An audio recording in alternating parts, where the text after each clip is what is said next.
Hello friends, ఏం చేస్తున్నారు? అందరూ బాగున్నారండి. నేను ఇదైతే 2 డేస్ బ్యాక్ వీడియో అండి. Daily videos, long videos upload చేస్తానికి ట్రై చేస్తాను. ఎలా ఉన్నారు ఫ్రెండ్స్? అందరు బాగున్నారా? పిల్లలు స్కూల్ నుంచి వస్తారు, స్నాక్స్ ఏం చేద్దామా అని చెప్పి స్నాక్స్ ఏం లేవు ఇంట్లో. ఇప్పి ప్యాకెట్ ఉంది, ఇప్పి ప్యాకెట్ అది కూడా ఒక హాఫే ఉంది. హాఫ్ ఉందని చెప్పి దాంతో ఏం చేద్దామని చెప్పి ఇన్స్టాగ్రామ్లో వైరల్ అవుతున్న మ్యాగీ ఆమ్లెట్ వేసాను. టేస్ట్ అయితే చాలా బాగుంది. ఎట్లా చేయాలో చూద్దాం ఇదండి. ఫస్ట్ మ్యాగీని అయితే తీసుకొని దానిలో ఒక లోటా 2 గ్లాసులు వాటర్ పోసుకోవాలి. నేనైతే ఒక లోటా పోసుకున్నాను. దానిలో కొద్దిగా ఆయిల్ వేసుకోవాలి. మ్యాగీ అతుక్కుపోకుండా ఉంటుంది. కొంతసేపు ఆయిల్ వేసుకొని కొంచెంసేపు అది మెత్తగా ఉడికిపోయేంత వరకు ఉంచాలండి. ఉంచిన తర్వాత నేనైతే 3 ఎగ్స్ తీసుకున్నాను. దానిలోకి ఉప్పు, కారం, ఎగ్స్ పగలగొట్టి వేసాను.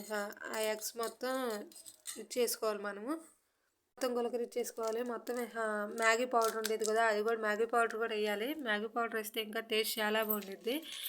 మ్యాగీ పౌడర్ కూడా వేసిన తర్వాత ఒకసారి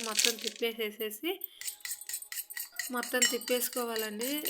కారము, ఉప్పు మొత్తం కలిసేలాగా తిప్పేసుకుంటే సరిపోయింది. ఈలోపు మ్యాగీ కూడా ఉడికింది. మ్యాగీలో వాటర్ అంతా ఉంచేసుకోవాలి. వాటర్ అంతా ఉంచేసుకున్న తర్వాత మ్యాగీని ఎగ్స్ దానిలో వేసేసేయాలండి. మ్యాగీని తీసుకెళ్ళి ఎగ్స్ దానిలో వేసేసేయాలి. నేనైతే మ్యాగీని కూడా తీసుకెళ్ళి ఎగ్స్ దానిలో వేసేసి మనం పూర్తిగా మొత్తం కలిపేసుకోవాలండి. మ్యాగీ అనేది మనకి ఉండగా ఉండేది కాబట్టి అది మెత్తగా స్మాష్ అవ్వాలి కాబట్టి ఎగ్ కూడా దానిలో కలవాలని చెప్పి నేను మొత్తం కలిపేసుకుంటున్నాను. మీరు కూడా మొత్తం కలిపేసుకోండి. కలిపేసుకున్న తర్వాత ఉప్పు, కారం చాలా పోతే వేసుకోవచ్చు. కాకపోతే పిల్లలు కాబట్టి నేను ఉప్పు, కారాలు చూడలేదు. స్పైసీ తక్కువే తింటారు పిల్లలు.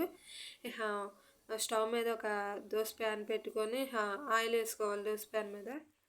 దోశ ప్యాన్ బాగా హీట్ చేసుకొని దాని మీద ఆయిల్ వేసుకోవాలండి. ఆయిల్ వేసుకున్న తర్వాత ఈ మ్యాగీ వేసుకొని మొత్తం దోశలాగా చేసేసుకోవాలండి. నేనైతే 2 మ్యాగీ ఎగ్స్ వేసాను. ఎందుకంటే మా ఇద్దరు పిల్లలు ఎప్పుడు తన్నుకుంటారు కాబట్టి ఇద్దరికి వేరువేరుగానే వేసేసాను. దాని మీద కొంచెం ఆయిల్ వేసుకొని మళ్ళీ ఒకవైపు నుంచి ఇంకో వైపు తిప్పుకోవాలి. తిప్పుకున్న తర్వాత 2 వైపులు బాగా కాలిన తర్వాత 2 వైపులా బాగా కాల్చుకోవాలి. రెండోది కూడా వేసేసానండి. దాన్ని టేస్ట్ చేద్దామని నేనే తీసి పెట్టుకున్నాను. పిల్లలకని అని చెప్పి నేను 2 వేసేసాను. నాకు వరకే నేను వేసుకోలేదు. దానిలో కొంచెం పీస్ తీసుకున్నాను. ఓకే, టేస్ట్ అయితే బాగుంది. టేస్ట్ అయితే చాలా బాగుంది. మా పిల్లలకు కూడా వేసి ఇచ్చాను. వీడియోస్ నచ్చితే లైక్